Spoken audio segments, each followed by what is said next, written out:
Okay, so maybe you want to start off by telling me your name and your art form. Natalie Chow, I'm from Visual Arts. Hello, I'm Vishnu and I'm from P5. Oh, I am from theatre. P7 Music. Hi, my name is Keith and I'm from film. Hello, my name is Johans and I'm from P5. Your art form. Oh, I'm from film. Hi, I'm Jaden and I'm from VA. My name is Andrew and I'm in IBCP VA. I'm Archit, I'm in double science. I don't have an art form. My name is Dominique and I'm in dance. Okay, so the first question I'll be asking you is, do you create art that you are passionate about, or do you create art that you believe will achieve the highest grades? I think especially now in year 5, they give us more of an opportunity to do more, like have more liberty in what we want to do. So like in VA now, I definitely do art that I'm passionate about. So like right now I'm doing a lot on like confinement and isolation that people feel when like in a society, For me, I feel that I create art that I'm passionate about and art that I want to like make to like kind of fulfill my passions. And I think I kind of speak on behalf of like most people. I think that we all try to like make art for ourselves, and I think that is also like the right way we should perceive art. I think that like for theatre we create art that we're passionate about, because a lot of the times when we start a piece or when we start to devise a piece, we get to pick our topics from like a range of topics. Like for example, last year Sanchan and I did a piece about refugees, so which was something that we really wanted to do. We weren't forced to do it, so I think that's why we chose, like the art we make is meaningful to us, not just for the grades. So the message and things like that are quite like personalized to each group and what people are passionate about. But then often how we do what we want to say is sometimes not exactly how we want to do it. Sometimes it's with like the teacher's thoughts and their feedback in mind. And yeah, sometimes people might want to go in one direction and the teacher might say something else, and we might lean towards what the teacher says because, well, it's a school, so yeah. Okay. So the question I'm asking is, what is one factor that drives you to produce or come up with meaningful art? I think so. I draw inspiration from my life, and I mean like last year it's kind of sad, but my grandma died, and we have indelible showcase.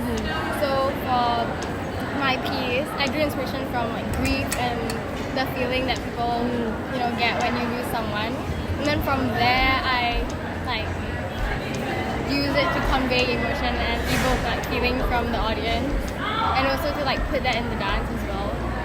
So yeah, I think that's how I. Okay. I think just seeing like things that you can relate to in other art forms, and general sometimes boredom. You just want to sit down, you want to do something that is meaningful to you and maybe to others. Arts is passion. I want to be a composer in the future, and I love music. And yes. The next question is, do you agree that being graded on your art causes you to lose passion? Why or why not? I think for my art form, it doesn't really affect how I lose passion, because the way we do our films, right? We choose something that we are passionate about doing. So like let's say the storyline or the type of shots we're going for. Yeah. Yes.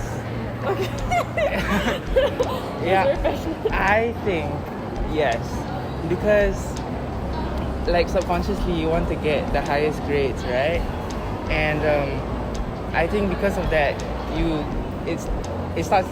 essence of art starts to like disappear, because you're supposed to express yourself, not get the highest grades. I agree. Yeah. I think like art is such a subjective thing. Even if there is like a rubric and a mark, you don't really know how the teachers are gonna like fit your work into that rubric. So I guess sometimes you just do it for yourself, because you won't know what they're gonna say. Sometimes it's not easy to like predict or like work towards a certain grade. So I think on one hand, while what he says is true, sometimes you also do your work, do your art piece or whatever based on what you like. Personally, for me, I think that being graded kind of challenges me more, because like if there's no grades or anything, I feel like I'm not going anywhere with it. So like when I'm being graded and we have exhibitions and all that, I feel more motivated to do a better job and convey meanings to my audiences. For Andrew, right, has taking the IBCP course changed your artistic freedom? Why or why not? Yeah, definitely, because I feel like IBCP really helped me nurture my artistic talent more, and it gave me even more materials and space to create artworks. Yeah. Okay.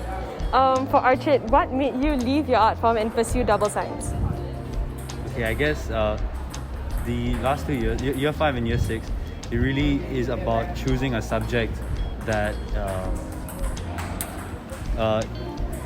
basically choosing a subject that you would want to pursue in the future as your career, right? So I guess the reason I left the arts is that I want to pursue a career in the sciences. But that does not mean that... He doesn't like theatre. That does not mean that I don't like theatre. In fact, I don't know, I believe that in the future I will try and... I will still try and be active in the theatre scene. But yeah, my career-wise, I want to be in double science, and that's why I left theatre. Okay, thank you. Thank you, guys. Thank you so much. Thank you. That's true. I think I should start appreciating my art more. Yeah. Yes, thank you. Thank you, SOTA Times. Okay. Yeah, that's all.